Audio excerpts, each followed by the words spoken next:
آج امریکی صدر ڈونلڈ ٹرمپ اچانک افغانستان پہنچ گئے، جہاں کابل میں موجود امریکی فوجیوں سے ڈونلڈ ٹرمپ نے بات چیت بھی کی اور افغان پیس پروسیس کے حوالے سے بھی بہت ساری چیزیں سامنے آئی۔ آگے چل کر آپ کو یہ بھی بتائیں گے کہ ڈونلڈ ٹرمپ اصل میں کرنے کیا والے ہیں، کیوں اچانک افغانستان بغیر کسی بتائے پہنچ گئے اور یہ آگے پروسیس کیا ہونے والا ہے، یہ ساری چیزیں آپ کے سامنے رکھیں گے۔ ناظرین گرامی، کابل سے باہر بگرا نامی امریکی ایئر بیس موجود ہے، جہاں ڈونلڈ ٹرمپ موجود ہے۔ فوجیوں کے ساتھ انہوں نے کھانا بھی کھایا۔ آپ کو یہ بھی بتاتے چلیں کہ امریکی صدر آج کل اپنی ریلیاں نکال رہے ہیں، صدارتی انتخابات سر پر ہیں امریکہ کے، اور امریکہ کے صدر ڈونلڈ ٹرمپ اپنی الیکشن کمپین بھی چلا رہے ہیں۔ یہاں ڈونلڈ ٹرمپ کے آنے کا مقصد بڑا صاف اور واضح ہے۔ امریکی صدر ڈونلڈ ٹرمپ یہ چاہتے ہیں کہ ان کے دور حکومت کے اندر افغان کا معاملہ بالکل صاف اور شفاف طریقے سے طے پا جائے۔ وہ افغانستان کے طالبانوں سے بھی مل سکتے ہیں، اور بہت ساری خبریں بھی آ رہی ہیں کہ افغانستان کے طالبانوں سے امریکی صدر ملیں گے اور منت سماجت کریں گے کہ جلد از جلد افغان پیس پروسیس کو دوبارہ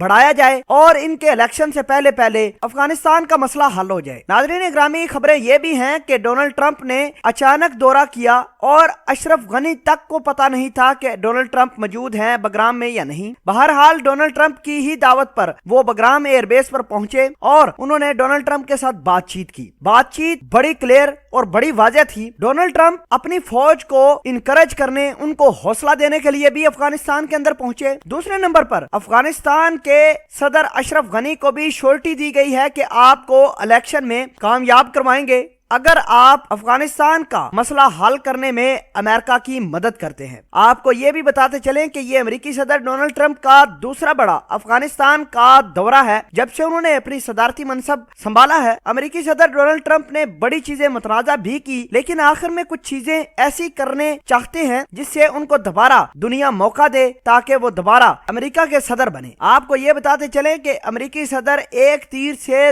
دو شکار کھیلنے والے تھے۔ ایک تو اپنی فوج کو شاباش دینے آئے تھے کہ آپ افغانستان کے اندر بڑا اچھا کام کر رہے ہیں۔ اس سے ڈونلڈ ٹرمپ کا امیج امریکہ کے اندر بڑا صاف جائے گا کہ جو شخص اپنی فوج کو سراہنے کے لیے، حوصلہ دینے کے لیے افغانستان جا سکتا ہے تو وہ کچھ بھی کر سکتا ہے۔ ایک یہ پرسپشن امریکی لوگوں کے اندر جائے گی۔ دوسری، افغانستان کا اگر مسئلہ حل ہو جاتا ہے، طالبانوں سے ملاقات ہونے کے بعد اگر یہ مسئلہ کسی نہ کسی کنارے پر پہنچتا ہے تو یقیناً امریکی صدر ڈونلڈ ٹرمپ کی جیت بھی پکی ہی سمجھیے۔ ناظرین، اشرف غنی چونکہ افغانستان پیس پروسیس کے حق میں نہیں تھے، اب ڈونلڈ ٹرمپ نے خود آ کر افغانستان کے اندر ان کو منایا ہے کہ یہ پیس پروسیس آگے بڑھنے دیں، ہم آپ کو آپ کا عہدہ لے کر ہی دیں گے، آپ کو الیکشن میں جتوائیں گے ہی، آپ کی مکمل سپورٹ کریں گے۔ بہرحال افغانستان کا اگر معاملہ آگے چلتا ہے تو اشرف غنی اپنے اس عہدے پر نہیں رہ پائیں گے، کیونکہ 99% افغانی یہ چاہتے ہیں کہ اشرف غنی جو کہ کٹ پتلی حکومت چلا رہے ہیں، کسی کے کہنے پر چلا رہے ہیں، وہ یہاں سے چلا جائے۔ اب معاملات کیسے طے پاتے ہیں یہ مزید آگے چل کر کلیئر ہوتے جائیں گے۔ بہرحال امریکی صدر ڈونلڈ ٹرمپ کا افغانستان میں اچانک دورہ بہت سوال پیدا کرتا ہے۔